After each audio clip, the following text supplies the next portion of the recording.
They try to treat us real dummy-like. Fake news got the whole country like. How we letting politicians lie to us? Why we letting corporations program us? How we eating food that can cause cancer? I'ma keep asking till I get some answers. I'm prepared for war, y'all can keep dancing. But if you feel the same, this should be your anthem. 40 acres in a mule, yeah, we need that. Reparations for the people, yeah, we need that. Financial education, yeah, we need that. Resources for the babies, yeah, we need that. They gotta pay us what they owe us. And I could give a fuck about the POTUS. You want my vote, then I gotta know your motive. And I'll be damned if you play with my emotions. Hustle hard, money stack. Uncle Sam want his tax, but I think he smoked crack, cause he never paid me back. But he built this off my back. I'm the reason he intact. 40 acres in a mule. Tell me what happened to that. I understand that reparations are an absolute necessity. We're gonna get buried alive. We do not have enough to be able to compete in this society. Black, labor, white, wealth, integration never helped. Jim Crow kept us held. Black people set up the fail. $100,000 checks, yeah, we need that. Black business only grants, yeah, we need that. Therapy from all this trauma, yeah, we need that. Justice system reform, yeah, we need that. They said we revolutionary, yeah, I be that. Fred Hampton told me that, I repeat that. The whole world waking up to the secrets. We the lost children of Egypt. 40 acres in a mule, yeah, we need that. Reparations for the people, yeah, we need that. Financial education, yeah, we need that. Resources for the babies, yeah, we need that. They gotta pay us what they owe us.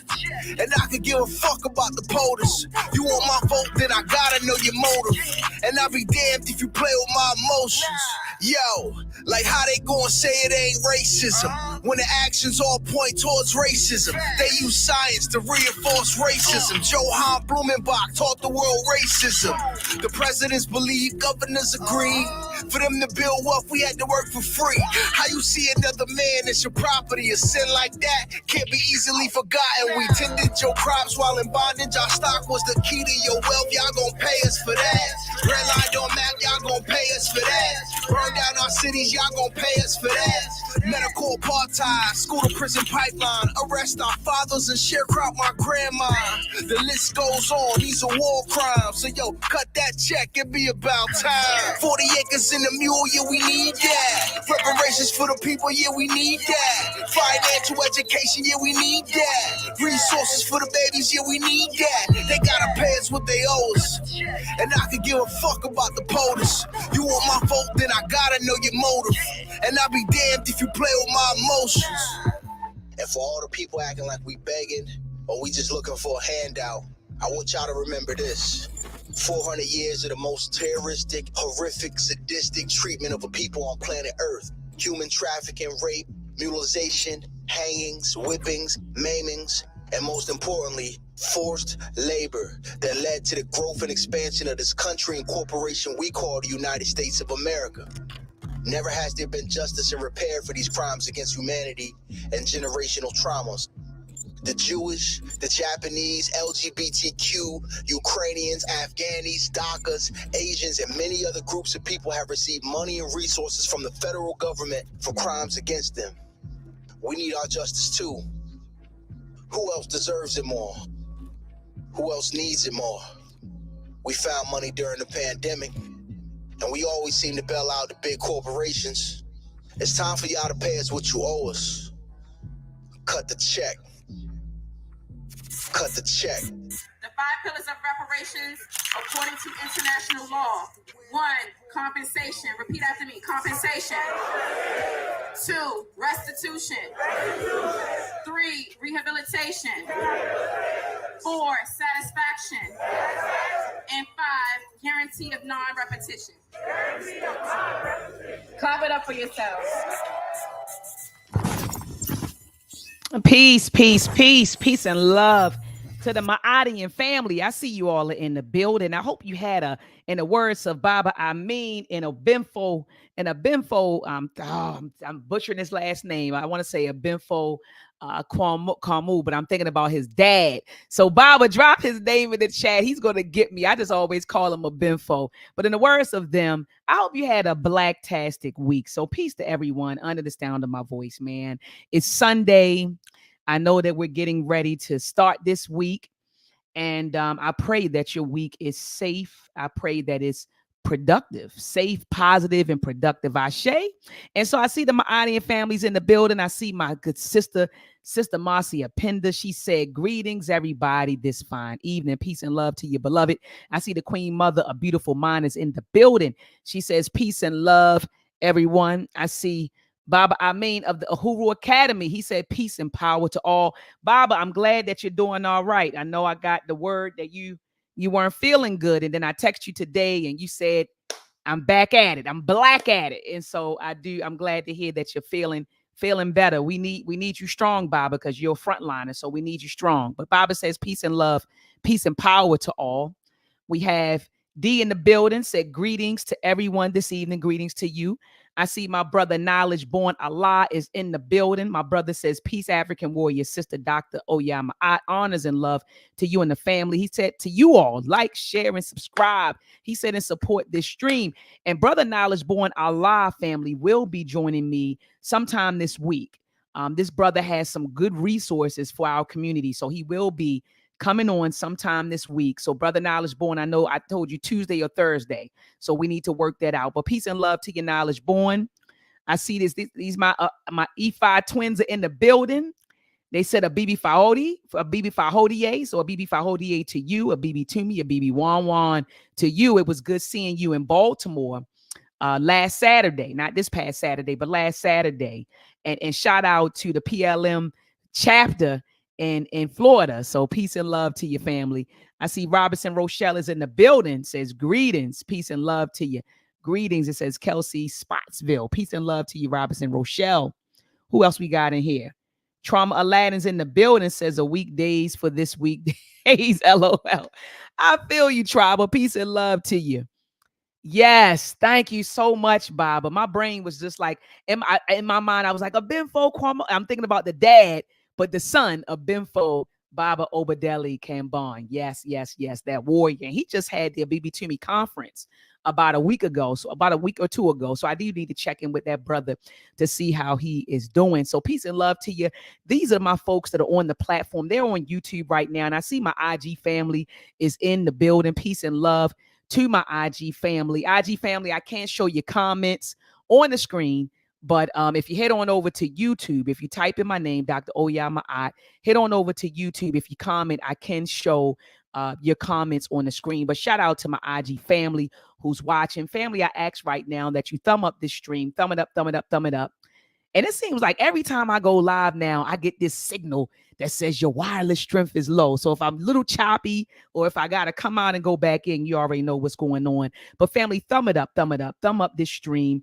Also share it, share it, share it. We want to each one teach one. And in the 21st century, it's easy to do that, right? With social media, with the internet and social media. So share this live. And then also family, if you haven't subscribed to my YouTube channel, subscribe to my YouTube channel, hit the notification bell so that whenever I go live, you will be notified. I see my Queen Mother Virgo Venom just popped in. She said, peace to the family. Ashe. Ashe to you, Queen Mother. And family, before we jump into the discussion tonight, I do want to drop some information on you. Make sure that you head on over. And Baba probably is like, I'm going to get her. Baba, I mean, probably say, I'm going to get her. I'm going to throw it on Shanice and tell you, Shanice should have told you that it was finished. But the UACI STEM Camp website is finished.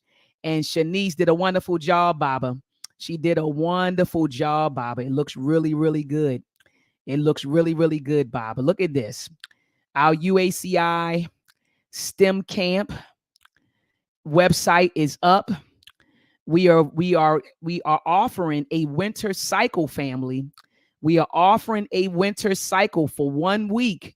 So make sure that you come on over. And Baba, I think 2 people already signed up for our winter cycle.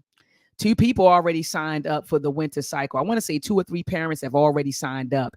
And family, we only taking 30. That's it.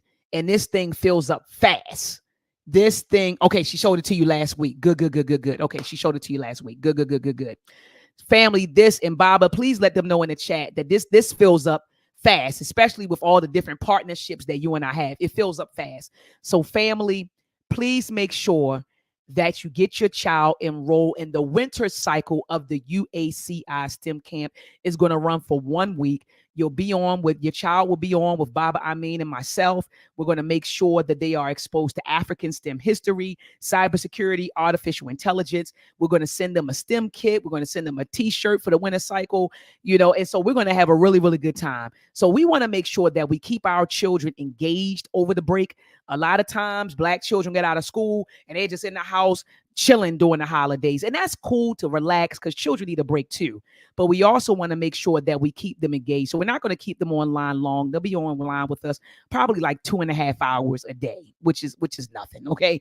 2.5 hours a day. And then they have the rest of the day, okay, to do whatever they want to do. All right.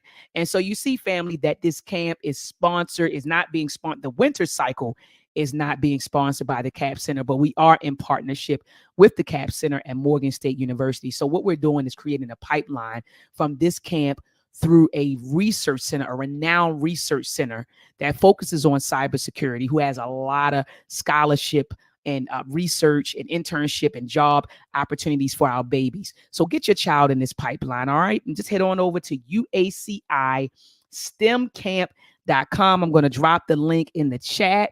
And I'm also going to post or present it on screen, okay? UACISTEMcamp.com. So for my IG family, make sure that you hit on over there, get your babies enrolled. Get your babies enrolled, all right? Get your babies enrolled. And then also, family, make sure that you head on over to MELTREK365.com. Head on over to MELTREK365.com and get your MELTREK episodes, family. Come on now. We want to keep on creating these films for our baby. So if you go to MELTREK365.com, you can download 3 films instantly. Okay. MELTREK episode 1, MELTREK episode 2, and MELTREK episode 3. Baba Amin and Mama and Koyo, they've already showed their students of the Uhuru Academy MELTREK episode 3. And when I tell you the feedback of those children were phenomenal, I give thanks that Baba recorded it and sent it to me. The testimonials were phenomenal. They loved it. Family, make sure that you give your child the greatest gift. And the greatest gift we can give our children is knowledge of self. All right. And especially, and it's very important in a climate that is banning books on Black history and banning Black history courses. So we got to make sure that we're doing this in our household, that we're giving our children the tools to learn about our history right in our household, family. And MELTREK is a tool, okay, that you can use. So head on over to MELTREK365.com to get your MELTREK episodes today. All right. And I'm going to drop this link in the chat as well, man. And also, family, this weekend, actually this Sunday, I went live earlier on Instagram, and I was talking about how a lot of our children, not even a lot of our children, Black people, I made the comment, I said, the longer we stay under the domination of these people, we're becoming whiter by the day. And I talked about Souls of Black Folks by W.E.B. Du Bois. And some people say Du Bois. It is actually Du Bois. But I talked about his book, Souls of Black Folks. I also talked about the developmental psychology of the Black child by Dr. Amos Wilson. And he talked about, and now you saying, why is Dr. Maat mention these books? In Souls of Black Folks, W.E.B. Du Bois argued that Black folks operate with a double consciousness. In the developmental psychology of the Black child, Dr. Amos Wilson argued that Black people operate with a dual consciousness. Okay. And even though in Souls of Black Folks, W.E.B. Du Bois, he did articulate that this double consciousness has a dual nature, right? But I love how Dr. Amos Wilson kind of just flat out said it, that we operate with a dual consciousness, right? And I would call it your African self-consciousness. Peace be upon the soul of Dr. Kobe Kambon. He calls it that in his book, African Personality in America. And he also describes it in his book, Cultural Misorientation. But he says that we come into this world with an African self-consciousness, right? By nature. But then, because we're under the domination of these group of people, we now have this Euro-American consciousness, right? That's inculcated in us. And so these consciousnesses, I want to say that, probably not a word, are diametrically opposed to one another, right? They have a dual nature, right? They're opposites of one another. But I said earlier today on IG that the longer we stay under the domination of these people, right? We are literally culturally dominated by them. As long as we stay under their domination, we will one day look up in less than 50 years, and the only way you'll be able to tell the difference between us and them is our skin color. And with folks with integration with interracial marriages going up, you may not even be able to sell the skin tone. I mean, I don't know. I'm just putting it out there, family. So I said that one solution is making sure that we take charge of our culture and that we take charge of the education of our children. And you can start by putting them in our institutions. And I talked about the Uhuru Academy for about 10 or 15 minutes. Okay. And I said that is an option. Pour your children out of the public food system. Put them in a Black-centered, because I know some of y'all don't like to say, why are you going to say African? African-centered, Black-centered, self-centered institution, right? And so shout out to people like Baba Amin and Mama and Koyo who founded the Uhuru Academy. Shout out to people. I'm looking at Sister Marcia Penda. This sister homeschools her babies. And she does not only does she homeschool her children, she homeschools the children in the community. You got parents sending them to her homeschool. So family, we had to take charge of the development of the consciousness of our babies. And let's start with making sure that we educate them and not our open enemy. Ashe? All right, family. So had to get that out, man. Had to get that out. Tonight's topic, the Breakfast Club.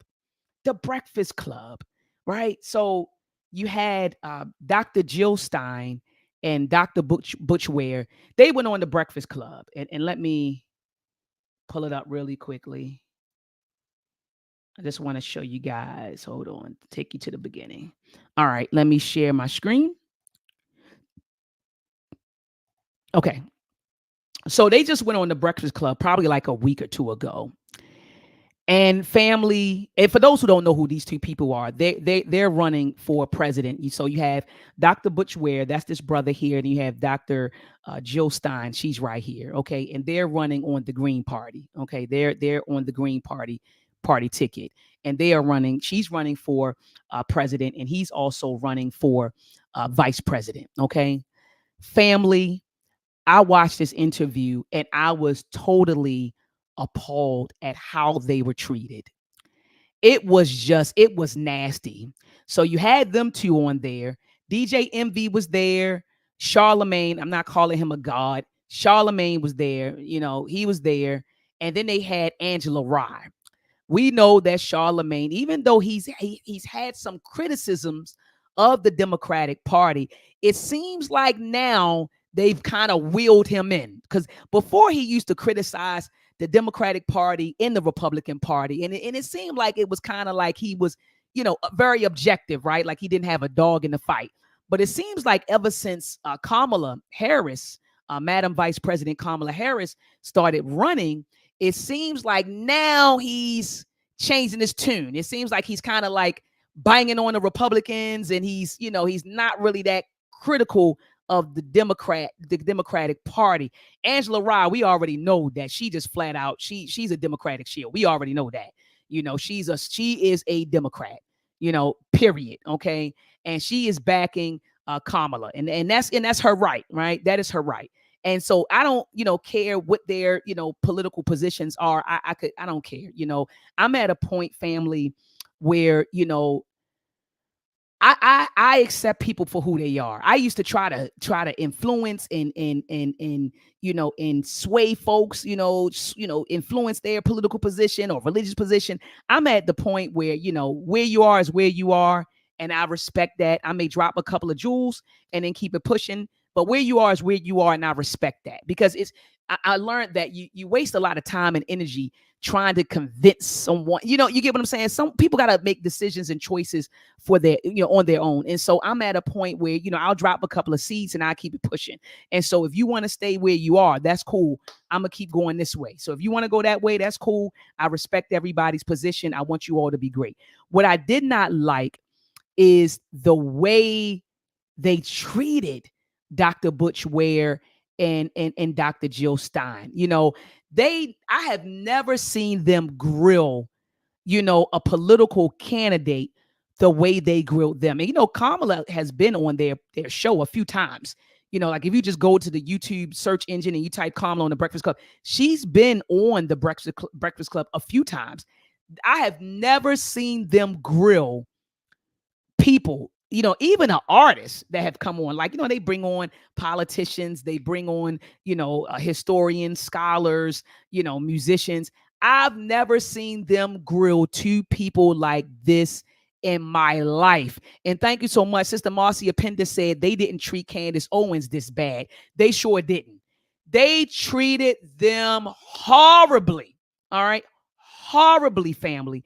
And so at the beginning, I really want to play this, but I already know I'll get a copyright strike. But at the beginning of this interview, they welcomed them on the show and things were pretty cordial. They welcomed them on the show. Thank you for being here, blah, blah, blah.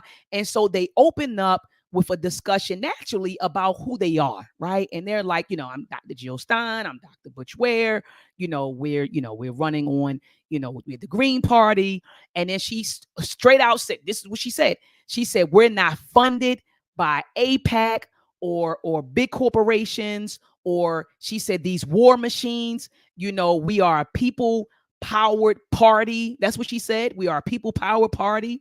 And, we have a small funding. And so she lays that foundation. Who are they? Right. And she's like, the American people, they don't have a lot of choices because they're trying to get us off the ballots everywhere. They have the Democratic Party, and it isn't sad, it's the Democratic Party, but the Democratic Party actually hired a whole bunch of lawyers to keep certain people off the ballot. So they're trying to get Dr. Jill Stein, Dr. Butch Ware, some of those folks who are running independent, like Dr. Cornel West, and he's been vocal about that, trying to get them, remove them trying to keep them off of the ballot. So they're limiting the choices of the American people. So she makes that clear. So she's like, look, I'm not being funded by anybody. We are a people power organization. We operate with a small budget. And then she starts going into how they've been trying to sabotage her campaign. So she talks about that. And I know this woman isn't lying. And let me tell you how I know. Dr. Cornel West said the same thing, family. All you had to do is go back to my discussion. Go to YouTube, type in dr.maat, Dr. Cornel West campaign sabotage.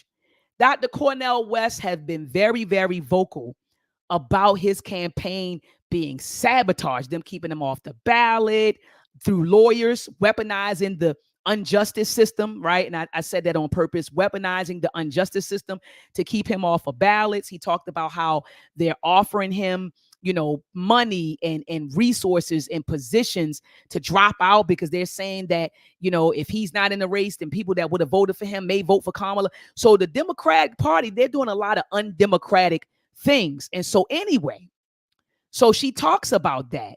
And so family, I want to show you AIPAC. So when she says we are not funded by AIPAC, this is who she's talking about, okay? This organization right here, which is look at this, a national movement of pro-Israel Americans. It says we are more than 4.5 million pro-Israel Americans from every congressional district who are working to strengthen bipartisan support for the U.S.-Israel relationship. That's who these people are. So it says lobbying for pro-Israel policies. It says we encourage the U.S. government to enact specific policies that create a strong, enduring, and mutually beneficial relationship with our ally, Israel. So it says what we lobby for.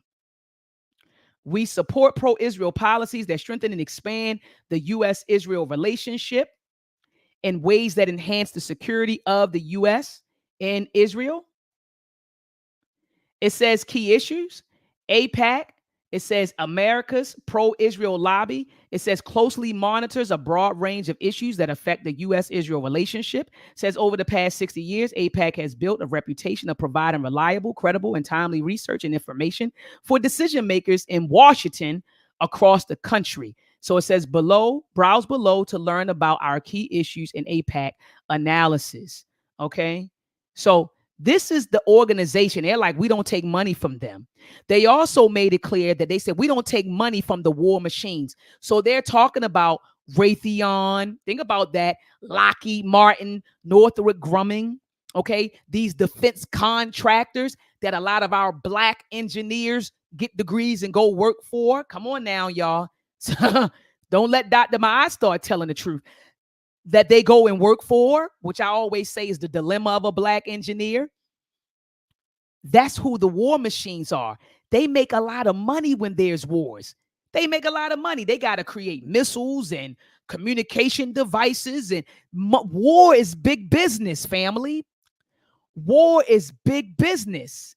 And so, so you got people that big corporations and those war machines and AIPAC, they give money to both parties, the Democrats and the Republicans. In fact, at the DNC, hold on, let me bring something up for you, family.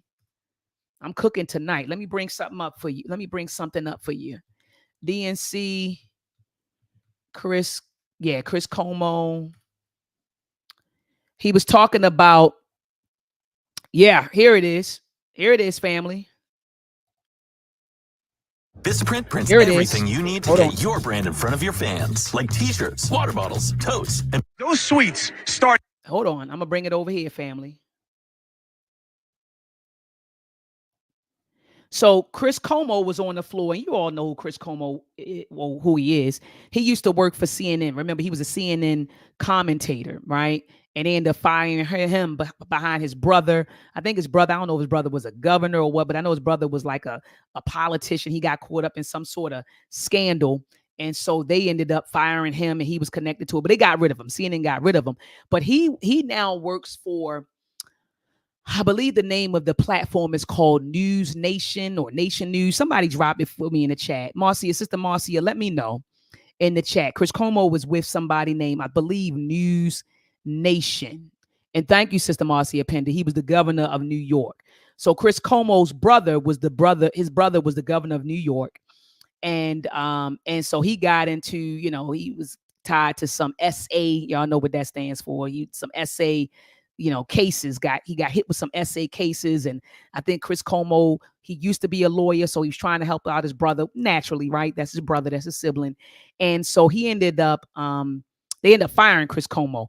But anyway, Chris Como now works for, I believe, a platform called News Nation. And they had some seats at the DNC. They were actually on the floor of the DNC, okay, that was held in Chicago. I believe sometime in August or early September. And so anyway, he's showing how a lot of these suites, okay, were purchased by big corporations. Now, mind you, Kamala and them, they're on stage like, we're going after big corporations. But you're telling the American people that you're going after big corporations, but the big corporations are the one who are they're your biggest sponsors. So do we really believe that you're going to regulate them and hold them accountable in any way? No. Check it out. Here we go, family. Those suites start at $500,000. You think there's like a teacher group up in there? You think it's like the Cub Scouts of Columbia County, South Carolina, that's up in those boxes? Some of them are lobbies and good things. The media boxes, you think they're free? Why do you think I'm on the floor?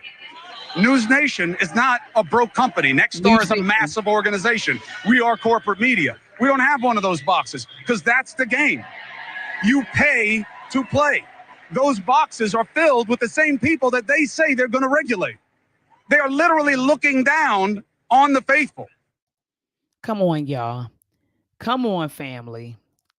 Come on, family. So on the Breakfast Club, Dr. Jill Stein and Dr. Butch Ware made it clear. They're like, we're not being funded by AIPAC, these big corporations, the war machines. we're not being funded by them. So they made that clear. They made their position clear. They made it clear that they are a people powered party, that they are there for the people. She made it clear. Check this out. She made it clear, family, that she opposes the war in Israel right now, the war that's going on in Palestine right now. She said, it's genocide. And she openly said it. This is genocide that's happening. You've never heard Trump or Kamala or anybody from that Republican Party or Democratic Party say that what's going on over there in Palestine is genocide. She openly called it a genocide. And then I love how Dr. Butch Ware, he mentioned how he is a historian. And he talked about how more people need to be calling it a genocide. He talked about especially Black folks. He said, we have a history. We have a history of standing with our brothers and sisters in Palestine. So he started going through that Black radical history. He talked about Malcolm X. He even said, look, if Dr. King was alive, he would be opposing, just like he opposed the war in Vietnam, he would be opposing this war, in Palestine. So he kind of brought that history element to it. And at one point, he called Kamala. And as soon as he did that, Angela Rye, she jumps down his throat. Angela Rye, and actually, you're right, Sister Marcia, she is a Jew. She is a Jewish person herself, but she's anti-Zionism. So Dr. Jill Stein is Jewish. She's a Jewish woman, but she's anti-Zionism, right?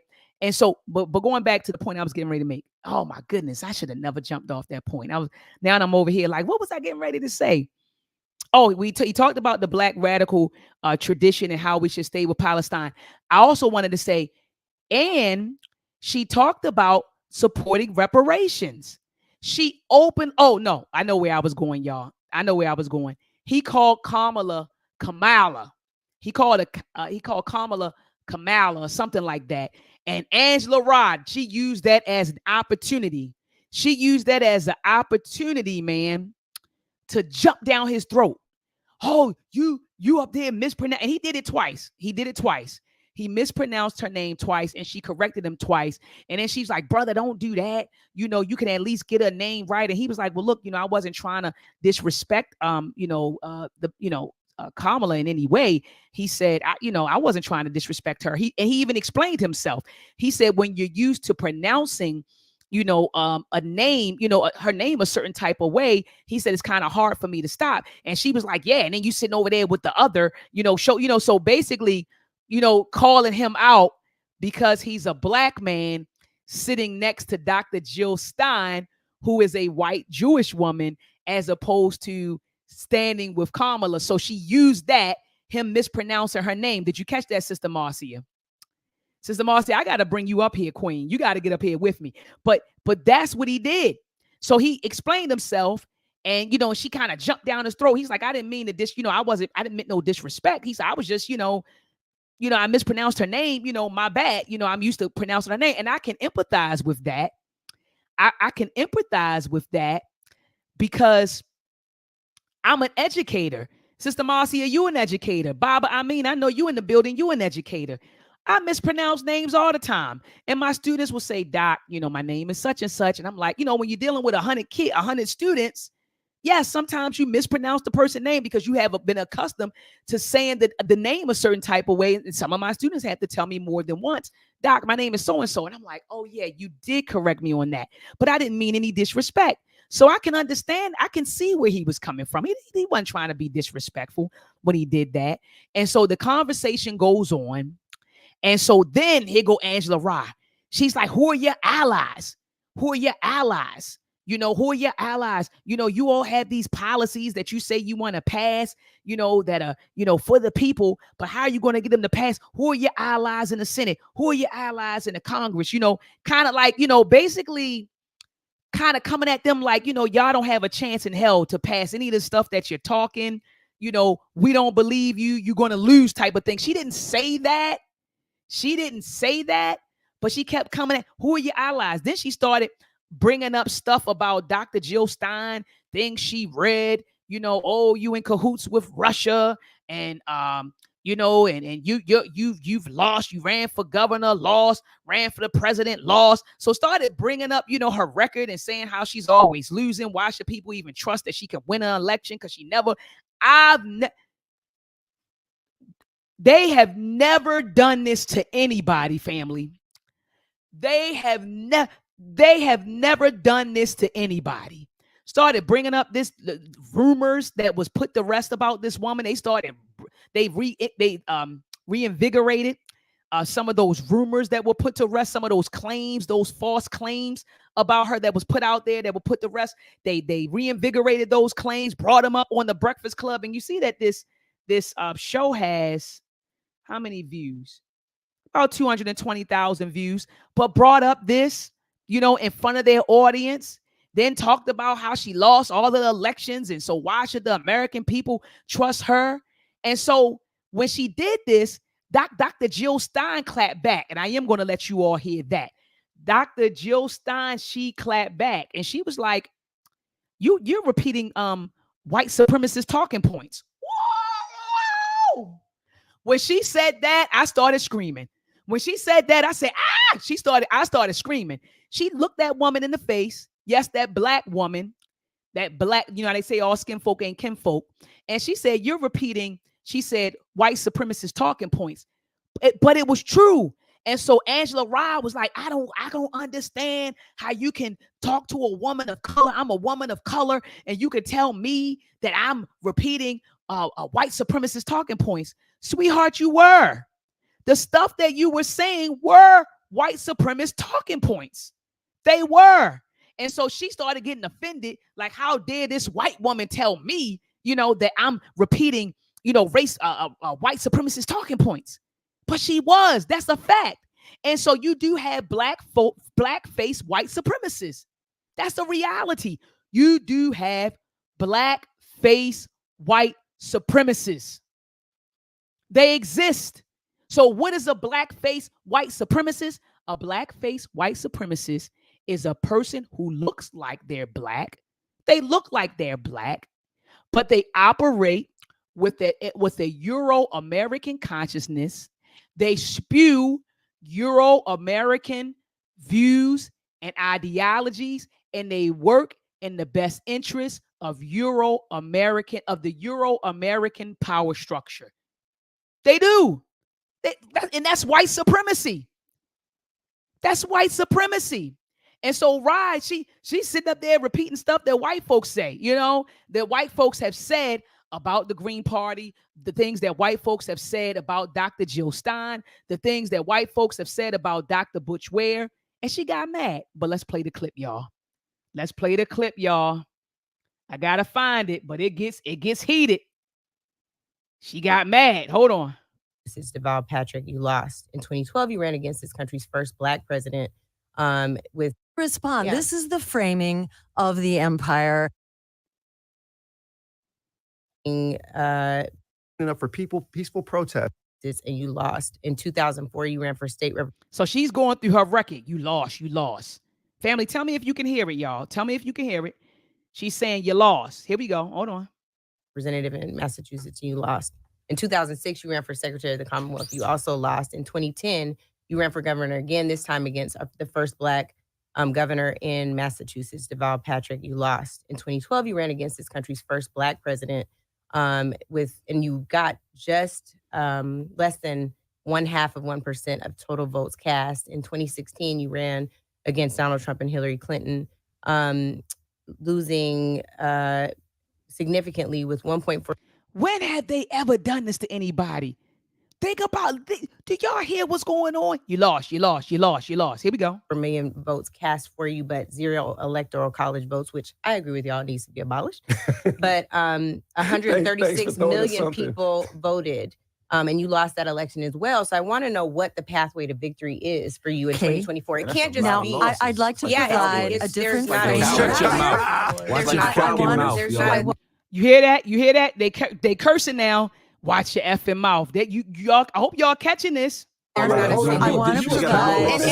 And I also. Can I respond, please? And Kamala Harris supported. Heard that. You heard that. Bring it back. Y'all bring it May I back. respond? Go ahead, Angela. Go ahead. Go ahead. Well, I Dr. would Stein. like to respond. Yeah. This is the framing of the empire and the oligarchy and white supremacy and colonialism, which wants you to feel that resistance is futile. This is about voter blaming and voter shaming. Let me just no. Oh, hold on, y'all. I might have to hold on. Let me go to my let me pull it up on my phone because I know they're gonna give me a strike. Then next you know we'll be all disconnected. Hold on, y'all. Hold on. Hold on now. It's getting hot. Hold on. I'm gonna play it from my phone so you can finish hearing the exchange because I know they're gonna give me a strike. Hold on. Hold on. It's a commercial, guys. Yeah, she told her. She said it's the voter blaming and voter shaming. Let me just No. What you're not going to say is that I'm ever parroting anything at the hands of white supremacy. This is something that's very different. This is me asking you again. It's a binary choice in an election. Out that these it is are either the a talking win points. or a lie. No, it's these not are a the talking same point. talking points No. that the I didn't get my DNC talking uses. This is not DNC talking points. This is my research, and sadly for you, girl, it ain't your research. It ain't your research, girl. These are DNC, like she said. She mad because a white lady. Look, she's mad because a white woman. Angela Rye, you should be ashamed of yourself. She's mad because a white woman looked in her face and called her out and told her that you are regurgitating. She said white supremacist talking points. That's what you're doing. never won an election. You have been successful in pushing forward certain agendas as an advocate, but you have never won an election as a candidate. Is that a winning strategy? So, in order to win, a journey of 1,000 miles begins with one step. And in this case, it's many steps. Let me point out, please. You need to compare the Green Party, not with those who are taking money from AIPAC and the War Machine and Wall Street. You've got to compare us. Excuse me. You have to compare us to other grassroots, non-corporate. She told me I'm a white supremacist. Okay. She said I was carrying the talking points of a white supremacist. You were. You see, she got mad, y'all. She got mad. She got mad because a white woman said she was uttering or articulating the points of a white supremacist. So she mad. Angela Rye is mad. She got called out. She got called out by a white woman. That's why she mad. Hold on. She said I was carrying the talking points of a white supremacist. See, that was my disappointment. May I finish, please? Like may I get to my point? May I please get to my point? Let me finish, please. Thank you. You're trying to compare us to the Democratic Party and the Republican Party with their billions of dollars, or to the Working Families Party, which is not under attack. As a people-powered party, not taking money from Wall Street or the War Machine or AIPAC, we are on very different turf. But if you compare us to all other similar parties, which are not taking corporate money, which are not bought and paid for, which can stand up against endless war, against homelessness, against the climate crisis, against the housing and the healthcare crisis. Campaigns like us, who can actually stand up for the people, they last exactly 1 to 2 election cycles, and then they're gone. So we are actually the pillar of strength. Okay. I just see, hold up, people power politics. People power politics. Yeah, people power politics. So anyway, family, Angela Rye was upset. She felt some type of way, but she was itching to get at Dr. Jill Stein. And I honestly think that I think she's been filling in for Just Hilarious here, but I know that this was right up her alley for her to come sit in on this particular session. But she was mad because she got called out by a white woman. And so anyway, family, that is what I got out of this discussion. I actually like the Green Party. I like everything. I love the talking points. I love how they were unapologetically, unafraid to say, look, they called what was going on in Palestine a genocide. She talked about, how, they don't have to answer to big businesses and corporations in the war machine. And she talked about how the Democratic Party and Republican Party do. And she talked about how it's just about money. It's about this whole thing is about money. And I also love how she said they were promoting this. I'm looking for it right now. They were promoting this. They were promoting ranked choice voting, as opposed to the electoral college, right? And so ranked choice voting, let's look at what that is, family. That's something else that they were talking about. Ranked choice voting. And let me enlarge this. So it says right here, ranked choice voting, RCV, makes our democracy more equitable and gives voters more choice at the ballot. And so this is what they were promoting, family. It says right here, RCV elections are more inclusive than the status quo, often called first past the post elections, because the system gives voters an easy and more meaningful way to express their candidate preferences and make their voice heard. So now let's get into it. What is ranked choice voting? RCV is a process that allows voters to rank candidates for a particular office in order of preference. Okay, so a lot of people, y'all like, why Dr. Maat talking about this? A lot of people don't even know what this is. If you go and talk to the average black person in the hood and say, yeah, man, man, over there, first of all, you ask them what the electoral college is, they don't know. You ask them, well, man, do you prefer electoral college or ranked choice voting? They would look at, so that's why I'm always like, if you notice, I'm pulling up APAC. They mentioned APAC. So I wanted the viewers to know, what is APAC, right? They're talking about, during that interview, they talked about ranked choice voting. Let's break that down. And then I'm also going to break down the electoral college. So anyway, it says right here, RCV is a process that allows voters to rank candidates for a particular office in order of preference. Consider a race where there are 4 candidates, A, B, and C, right? They're running for a single seat, such as governor. In an election utilizing RCV, voters simply rank the candidates from 1 to 4, with the candidate ranked as 1 being the voter's highest preference for governor. It says if a candidate is the first choice of more than half of the voters, that candidate wins the election. But if no candidate gets the majority of the vote, the candidate with the least amount of support is eliminated. The second choice support for that eliminated candidate are redistributed, and this process continues until a candidate wins more than half of the vote. All right, and so this is how ranked choice voting works or operates. And so this is what they were advocating for in the Breakfast Club. They were like, yeah, we need to do away with the electoral college. And they were like, the electoral college was established, that was like during slavery, right? It was established, I believe, in 1776. But let's go to Chat GPT. Let's go to Chat GPT, because I think Chat GPT did a wonderful job defining. It says electoral college. What is the electoral college? Because I know a lot of us think that when we go and cast our vote, that like we're voting for, we're voting for the president. We're voting. And that's not how it works. It's not how it works. Okay, this is how it works. Let's look at Chat GPT. So it says the electoral college is a mechanism used in the United States to elect the president and vice president. Instead of the president being chosen directly by popular vote of the citizens, the electoral college system gives states a certain amount of electors based on their representation in Congress.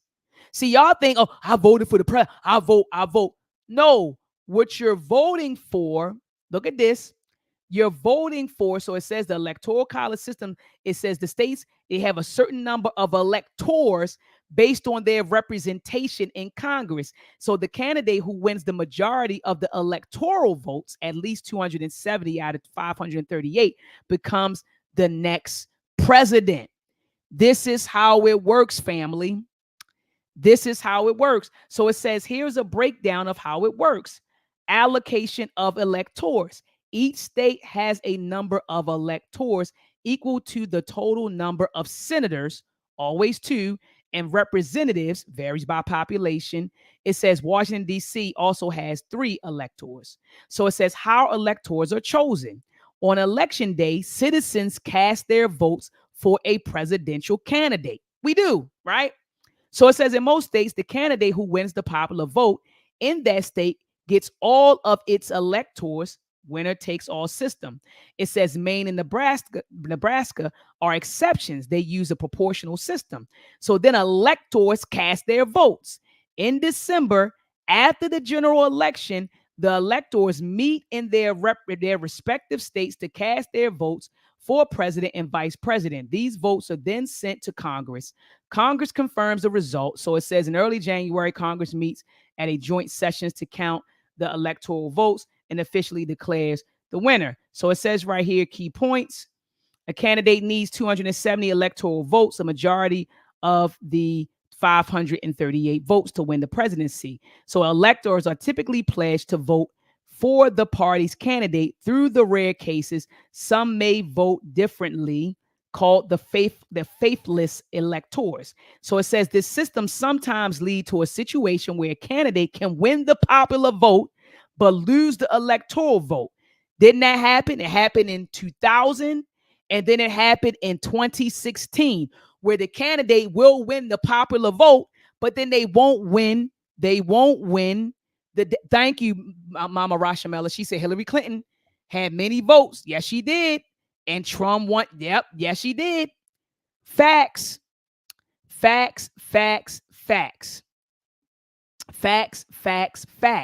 So, family, we've seen that before, where a candidate will win the popular vote, but they won't win the electoral vote. All right. And so this was what ChatGPT said. So we already broke down ranked choice voting tonight. We broke down the Electoral College. We broke down APAC. I see Sister Robinson Rochelle. She said, please go look up. We looked up APAC. She said, look up ALEC and Black Rock as well. Thank you so much, my sister. I'm going to drop the link. Come on here and explain them really quickly. Come on here, Sister Robinson Rochelle, and explain them really quickly. We already talked about APAC, but come on in here. Sister Marcia Pender, come on in here, Queens. I see my queens going hard. My queens are going hard, man, in the chat. All right, so we talked about them, family. I'm trying to think. What else, family? Oh, while I'm waiting for these queens to come in here, this clip right here is floating around on social media. Not this one. This one right here. And this is an old clip from like 2019 when Kamala was I think it was just like 2019 when she was campaigning for president. And so people are taking this clip and see, this is how, misinformation, man, becomes pervasive on the net, man. People are taking this clip and they're like, oh man, Kamala supports reparations. No, she doesn't. Let's listen to it. So this is a clip that's going around. It's going around on IG, thousands of hits. And so they're using this to say that Kamala supports reparation. But I'm going to let you hear from her how she's not signing no bill.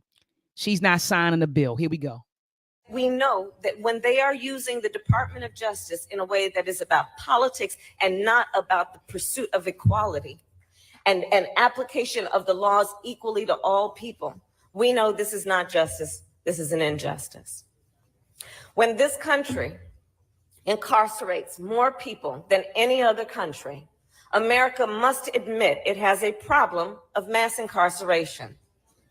But what has this administration done? They have increased the use of private prisons, which, as we all know, profit. Now, let's be clear about this. Profit over the incarceration of other human beings. This is not justice. This is an injustice. Justice means recognizing domestic terrorism, including white nationalist extremism, from Pittsburgh to Charleston to Orlando, is a threat to the country we love and should be considered a national security priority. If you elected president, would you sign that bill if it came across your desk? When I am elected president, I will sign that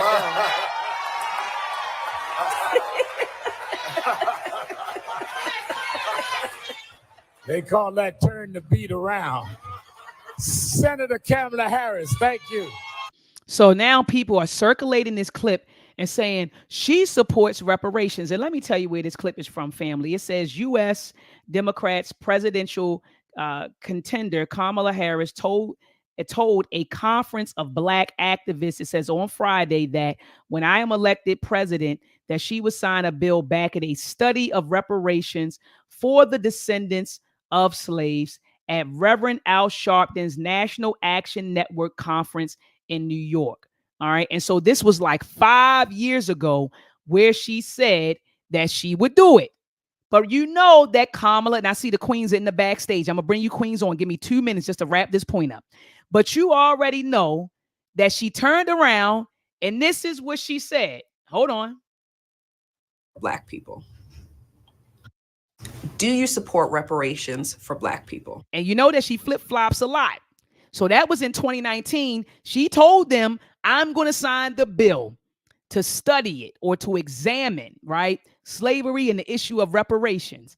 Then in 2020, she gets asked in an interview about that. Do you support reparations for Black people? Well, listen. Hold on, y'all. Hold on. I got to play it again. Do you support reparations for Black people? Well, listen. Again, we have. I already knew when I said, look, the queens in the backstage, they shaking their head. I'm going to bring y'all on. I already knew when she said, she hesitated. She said, listen, hold on. I got to play that one more time. Hold on, y'all. I already knew the answer was no. She just didn't want to say it. Do you support reparations for Black people? Well, listen. Again, we had over 200 years of slavery. We had Jim Crow for almost a century. We had legalized discrimination, segregation, and now we know all of this, Kamala. We lived it. We teach it. We lived it. We see the effects of it. So you're going to see the commentator. She's going to look at it like this. You know how sisters are. You know how we can't hide our facial expressions. Look how the woman look at it. Hold on, y'all. Here we go. Watch it. We have segregation and discrimination that is not legal but still exists and is a barrier to progress. We have disparities around housing. We have disparities around education. We have disparities around income. And we have to recognize. You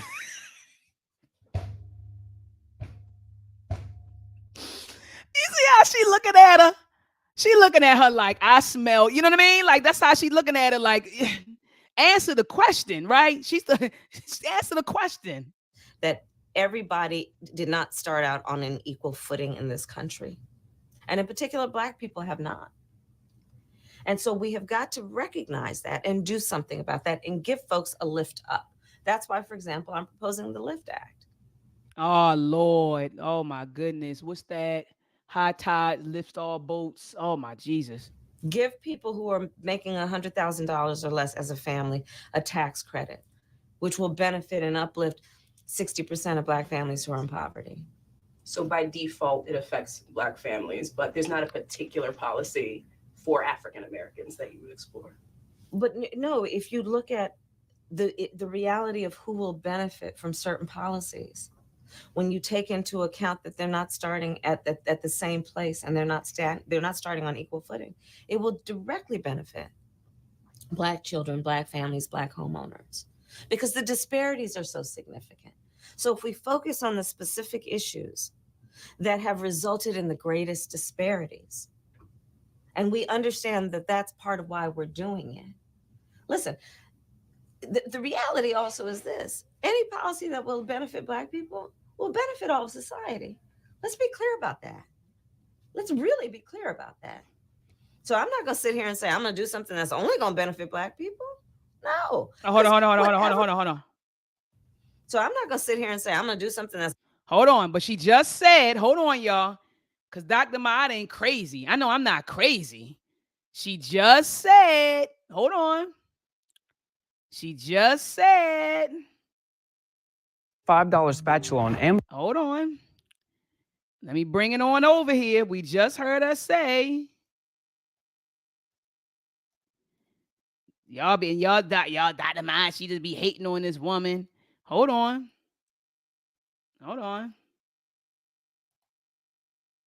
If you elected president, would you sign that bill if it came across your desk? When I am elected president, I will sign that bill. Hold on. Let's go back. That's only going to benefit Black people. I care about that. So I'm not going to sit here and say I'm going to do something that's only going to benefit Black people. No, because whatever benefit. Hold on. Let's go back. I'm being petty, y'all. I'm being petty. Priority. If you elected president, would you sign that bill if it came across your desk? When I am elected president, I will sign that bill. Hold on. I got to do this one more time. Let's really be clear about that. So I'm not going to sit here and say I'm going to do something that's only going to benefit Black people. No. And check this out. She just recently doubled down. She was at the National Association of Black Journalists in Philly. They asked her. She said she would not do it. So you all are circulating clips online talking about she going to support reparations. Just a week ago, she said she wasn't. Last clip, ladies, that I'm bringing you on. Vice President, last month you eulogized Congresswoman Sheila Jackson Lee. Yeah. Jackson Lee's signature bill, one of a few, was H.R. 40, which would create a commission to study the history of U.S. slavery and study the issue of reparations. She introduced H.R. 40 every session of Congress, taking up the mantle from Congressman John Conyers. This is a bill that you have co-sponsored as a U.S. Senator. Yet, this has, despite the fact that this has been, similar commissions have been created on the state level and on the local level, is yet to pass in Congress, let alone come out of committee. Congresswoman Jackson Lee, Congresswoman Barbara Lee, and other advocates have called for President Biden to take executive action to create this commission. Would you, as president, take executive action to create this commission, or do you believe that it should happen in Congress? Well, first of all, as you mentioned, Sheila Jackson Lee, she was an extraordinary leader who we just recently lost. And she was a friend and a real champion for so many issues. So I feel compelled to say that about her. On the issue of what we need to do going forward, look, first of all, we just need to speak truth about history in spite of the fact that some people would try and erase history and try and teach our children otherwise. We need to speak truth about the generational impact of our history in terms of the generational impact of slavery, the generational impact of redlining, of Jim Crow law. I could go on and on. Girl, do you support it or not? I mean, she going through the history that we all, just do you support it or not? On and on. These are facts that have had impact.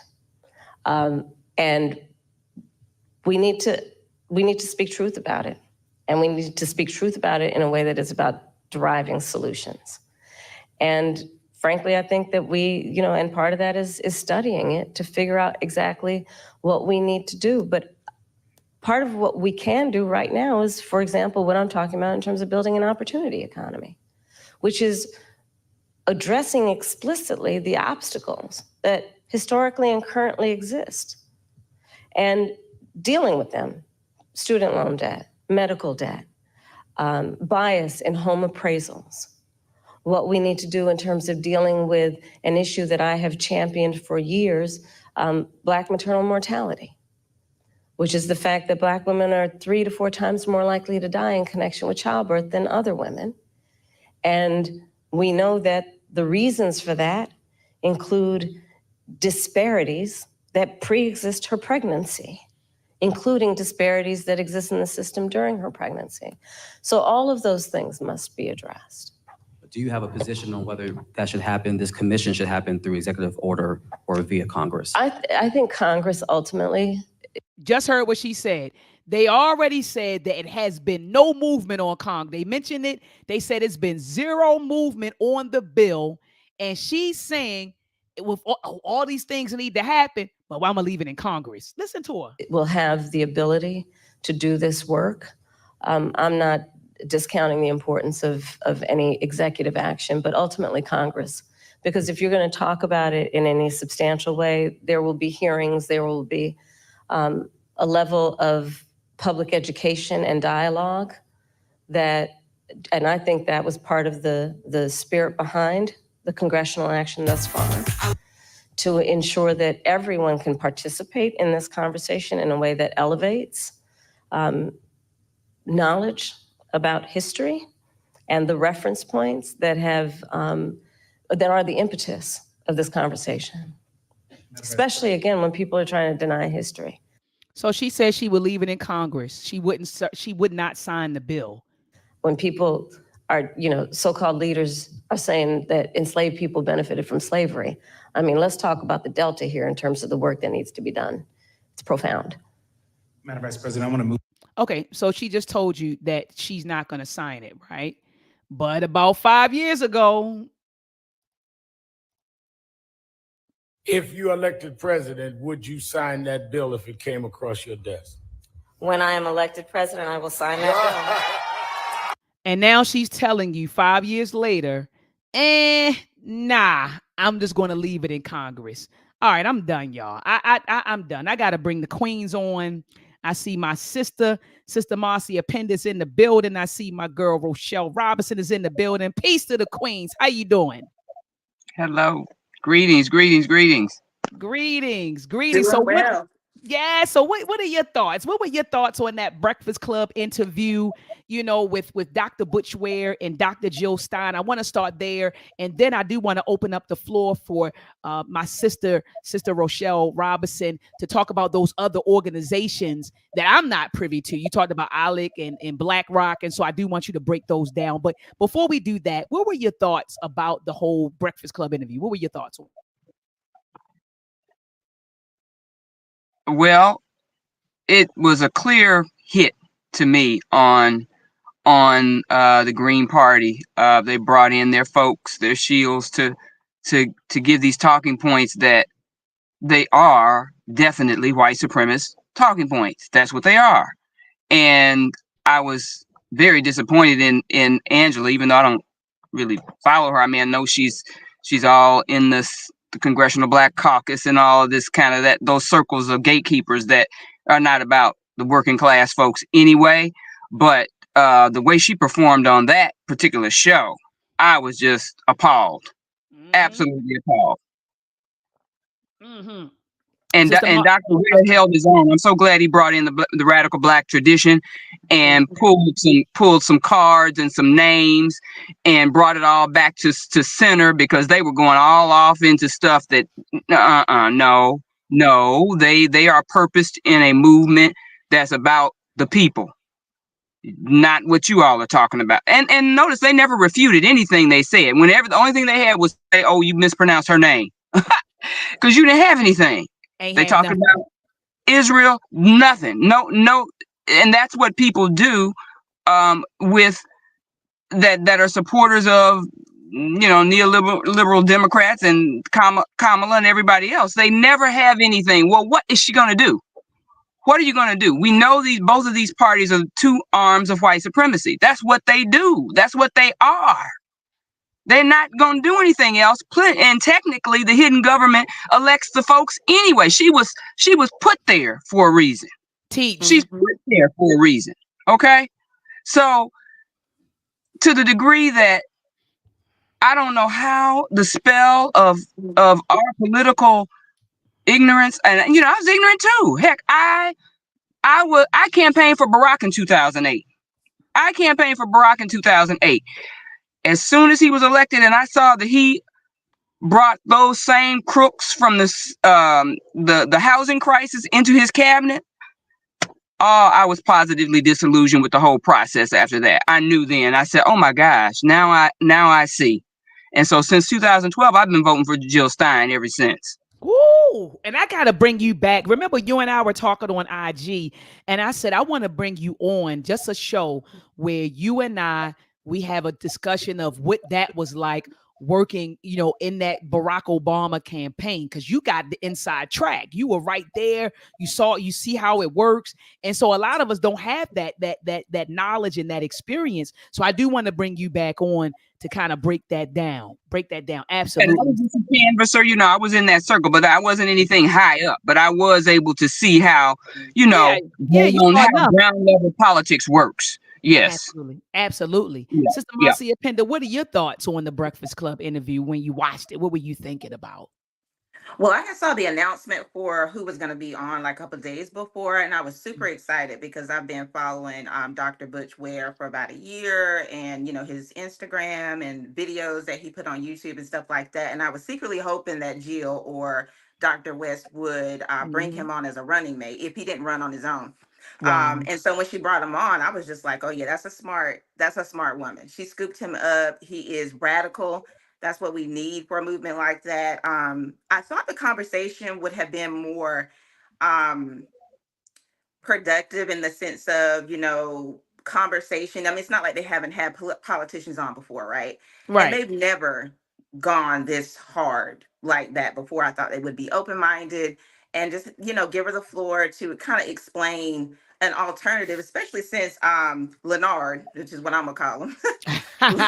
Leonard has been so vocal with being unimpressed with the Democratic Party, and that we should be more free thinking and being open to other options, since the options we've been given have not been that great. But this conversation seemed to me to be set up to be intellectually dishonest from the beginning. I don't think they had any intention of being fair. They didn't have any intention of being thoughtful in even the approach of, most of the time they were agreeing with her, which was confusing, because I can even remember one of the moments where Angela was like, yeah, I agree with that, and I agree with this, and I agree with that, but you can't win.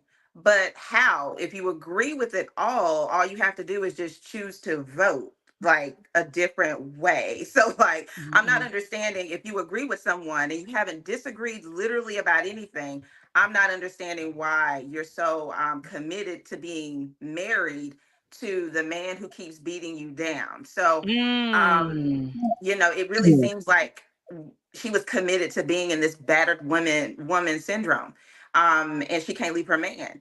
And Dr. Jill came and she was eloquent, she was scholarly, she was she was a great debater. And what I really, oh my gosh, like she never got in her feelings about anything. I was super disappointed when I saw Angela's temper tantrum. She slammed her laptop down. And I'm like, sis, like, no, like you're literally having a 3-year-old temper tantrum because someone called you out on having white supremacist talking points, which you were.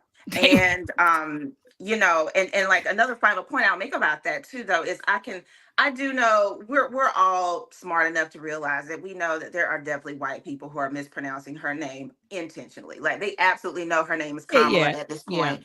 But I do think that when you take into account this brother, right, who is a Muslim, and I'm sure he deals with a lot of Middle Eastern dialect, that name can be pronounced both ways. And for instance, example would be right now, if you're into Marvel, the Marvel universe, there is a very, very popular character right now called Kamala Khan. And she is Miss Marvel. And her name is Kamala Khan. She's Indian. And just like the VP, right? So you can pronounce that Kamala, which that's how Middle Easterners would typically pronounce it, especially in the Indian, Indian country. But yes, can it be pronounced Kamala? Sure. We should pronounce her name the way she wants us to pronounce it. But to pretend like this Muslim Black man who probably speaks good Arabic mispronounced her name intentionally, I just think it's a dialect issue that he should be given grace for. I don't think he intentionally did that. But what was disappointing to me was to see how Black people have been so, I think for the most part, been very ride or die, that pro-Palestine, what's going on in Gaza is a complete genocide, when Joe was doing it. But as soon as Kamala is given the throne, then all of a sudden we forget about it. Like, can we not still keep that same energy? These people are still dying. I have resorted to just saying, at this point, voting for the lesser of two evils is not something I'm willing to do anymore. Me either. I'm done. I have been going back and forth with my friends about not voting or, possibly voting third party with Dr. West. I didn't know Dr. Stein was still going to run again, because she's an older woman and she's been running a long time. I didn't know that she had threw her hat back into the race, but I'm glad that she did. And I'm glad I listened to this interview, because I don't think the Breakfast Club intended to do what they did, but I think it backfired. I am It completely backfired. galvanized to Yeah, vote for Dr. Stein at this point. absolutely. They And hit him I'm back. so glad they kept their cool. Dr. Butch Ware is a phenomenal speaker as well. He's scholarly, he's educated. And the fact that she could just unequivocally say, without hesitation, we don't need a commission. Commission's been done. You know what it is. Give these people their Exactly. money Exactly. and let's rectify it. Let's get it done. And That's right. until they do, this Exactly. empire is going to fall until they right this wrong. And if they don't right the wrong, the empire is going Absolutely. to fall. It's just Absolutely. karma. That's a fact.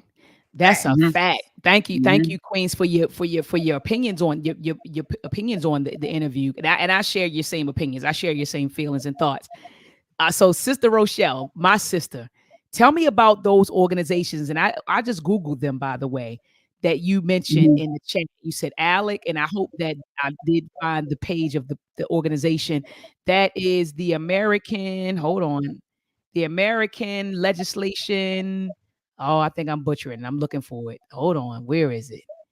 The American, let me go to about. There it is. Now I'm out. I don't even remember exactly what it stands for. I'm out now driving out. I'm not at my Yeah, I got it. computer. But I got it, Queen. It says the American Legislative Exchange Council. I got it. the most power one next to APAC, one of the most powerful lobbies on these candidates. And see, that's the game. We don't understand. They may be telling us one thing, but their dollars, you got to follow, but their dollars come from the very people and against the very systems that well, they're not even really trying to fight the systems. If you look at Jill Stein's platform, if you look at Cornel West's platforms, these are two folks that you can really get an idea of really what needs to be corrected in our society in terms of, healthcare, housing, um, uh, foreign affairs. I mean, all of that is there, and you're not getting that on CNN. You're not gonna get it on MSNBC. You're not gonna get it on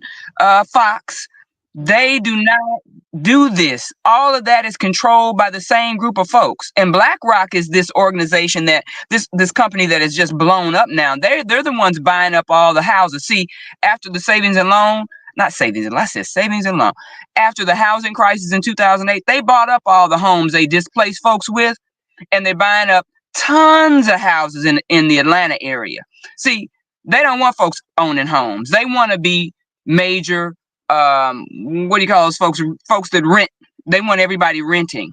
And so they are buying up properties like crazy. And so these kinds of tactics are going on. And with all these companies, they're really in cahoots, to maintain their power. And basically, the blues and the reds they're just battling for who's going to control it. They're still on the same team.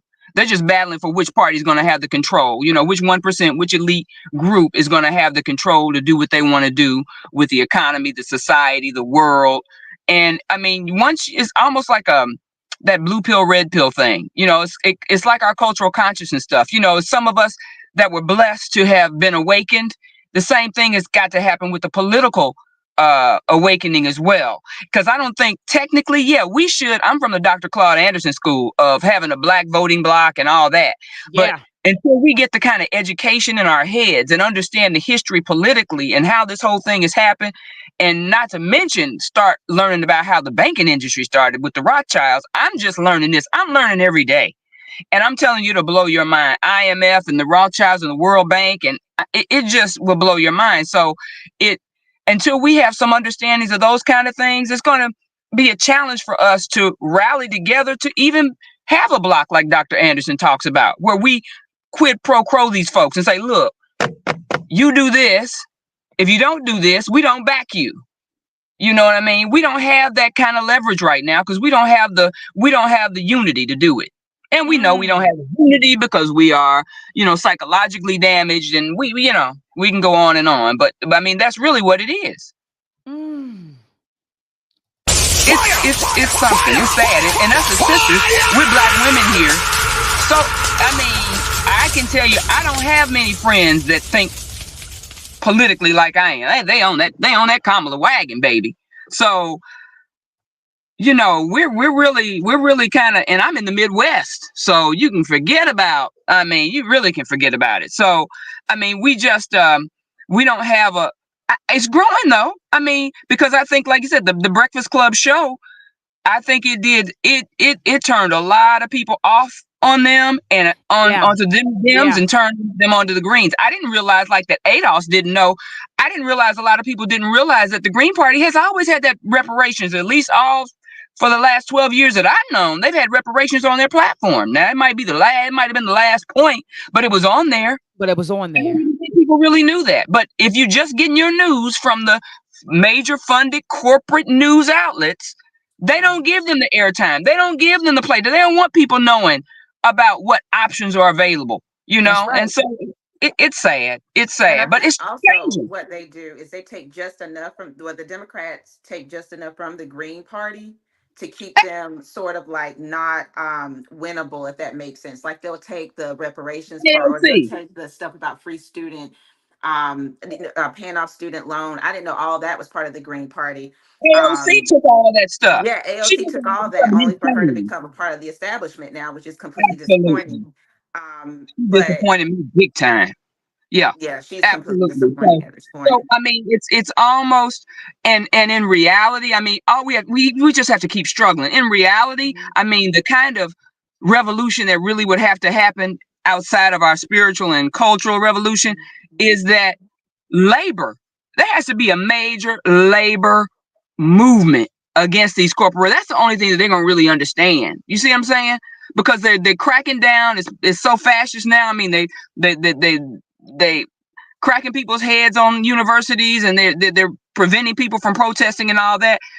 An economic protest is what's going to have to happen. But again, that takes organization, and organization requires some education, and it requires enough people to have that kind of impetus to move and lead that kind of effort. But that's the only way that I really see that any true hardcore change, because we can't change systems. We got to uproot these systems. You can't change the systems. The systems are working like they're supposed to work. Come on, That's why it's important for Dr. Stein to say that you've got to bring down the American the empirical system. You got to bring it down. She wants to dismantle it, which is like, that's what we need to do. Yes. Come on.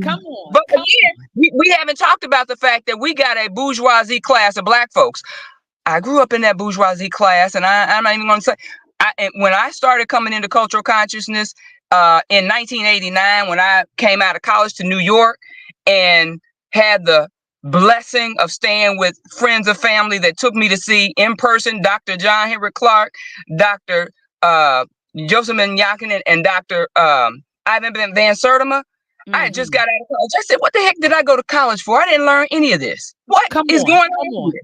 Come on. And so that change, that shift happened. But at the same time, I started learning about the Boule and all that. Okay, my father was a Boule member, but just like NAACP, the early parts of Boule and NAACP, they really were trying to be radical. Now they have since been usurped, and they are gatekeepers. They are gatekeepers. And so this bourgeoisie class, they keep bringing all these so-called celebrities in, and they want to keep their cookies. See, they got to keep their biscuits. They want to stay where they are. They're not really worried about the 40% of Black folks that are at the poverty line or below. That's what I'm about. Even though I didn't come up like that, that's what I'm about. I'm about I'm about struggling for. At the time, we were taking actions against Fight for 15. It really should be 25 now. $25 minimum wage. Those fast food workers, they need to be organized. They need to be able to get a union. But there's a lot of politics to that too, because you're talking about mostly white unions. They don't want these fast food workers and things to have their own unions and be unionized. So it just goes on and on. That's why Amazon, you see all the things that are happening there. I'm for our people that are mostly struggling due to the fact that we have never been repaired and made whole. Never. We have never been repaired and made whole. And until we deal with that, in a real way, like you said, ma'am, this thing's never going to be right. It's on the decline anyway. So I just highly suggest people really just, I'm learning every day, Noam Chomsky. I'm trying to learn more about political systems. Dr. Richard Wolff. I'm learning more about how socialism, communism, and capitalism look different, and the specifics, because we all use these words, but people, if you ask them to explain it, they don't know what they're talking about. Not at all. Nobody knows what they're talking about. Not at all. You have not had that education. You definitely didn't get it in school. I'm in the schools. You definitely didn't get it in school. You would have to go out here and do that kind of research on your own. But I think our underlying fear, basically, I call in enslavement times, the fear that kept us 4 million enslaved with less than what? I don't know, 10,000 folks, white folks down there kept us enslaved was that fear, that lash, right? The modern day lash is your money, is the check. That's why so many people can stay in line. You want to pull that money, you keep some people in line that way. And until we're not afraid to not have things and money, then we can be bought. And that's what this whole middle bourgeoisie class is about. Absolutely. They're good. They're goodies, they're cookies, and they're biscuits. Come on, that's sister. I gotta bring you back. So we're going to coordinate a date and time for me to bring you back.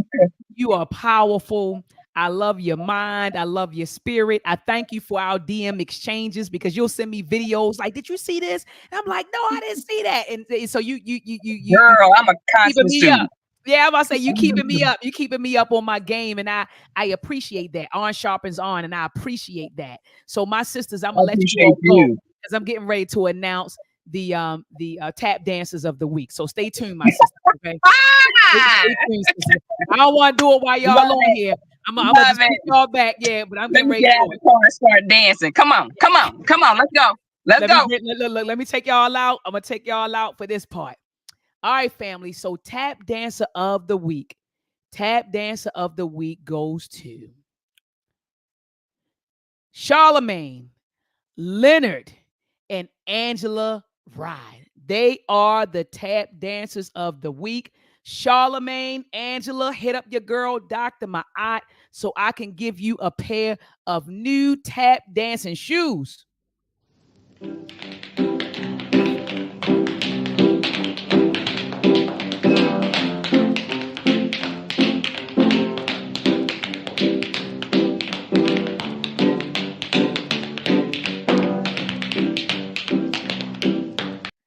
So hit me up because you all wore your tap dancing shoes out on the Breakfast Club last week when you had Dr. Butch Ware and Dr. Jill Stein on there. So we want to make sure that we hook you up with some new tap dancing shoes. So make sure that you hit up your sister, Dr. Maat. Make sure that you hit me up for your shoes.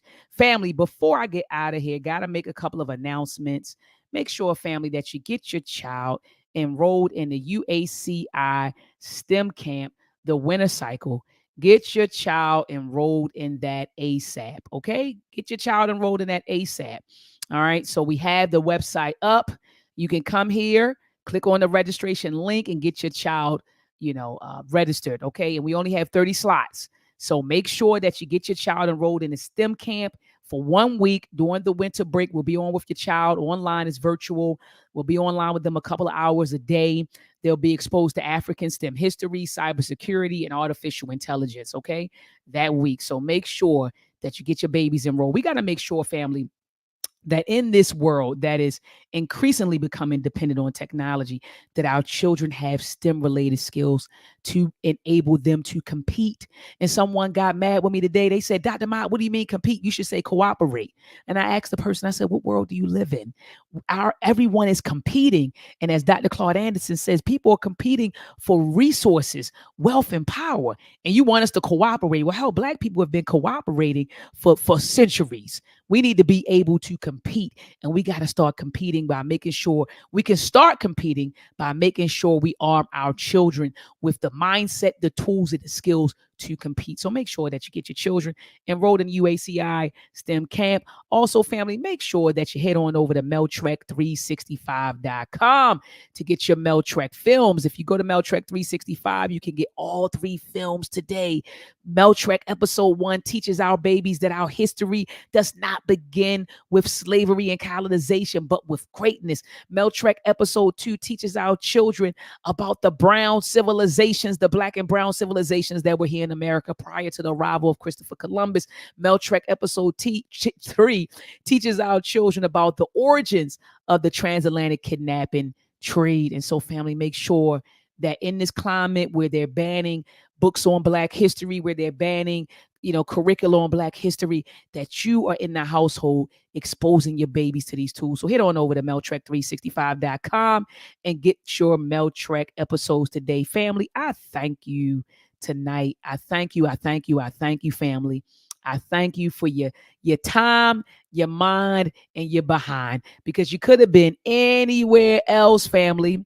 You could have been anywhere else, but guess what? You were right here with your sister, right? On a Sunday. You could be anywhere in these YouTube streets, in these social media streets. You could be listening to the gossip going on with Diddy, right? Because, they're inundating that with us every day.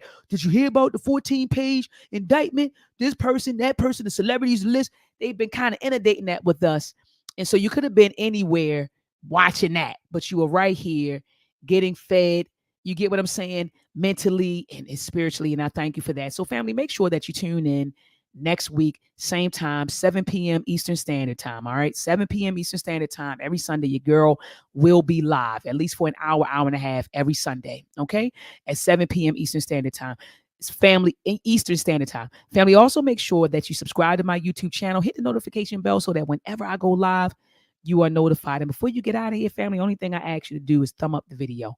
Thumb it up, thumb it up, thumb it up. All right. Sharing is caring. We want to each one teach one. So make sure you thumb it up, thumb it up, thumb it up. All right. I appreciate you all. I see Sister Marcy Appendix said her son is looking in the Morgan. Oh, come on. I would love to have him. I would love to have him. All right. I would love to have him. All right, family. Peace and Black excellence. Have a beautiful Blacktastic week. And I may go live this week, but again, you got to subscribe and hit the notification bell so you'll be alerted when I do go live. Peace and Black excellence.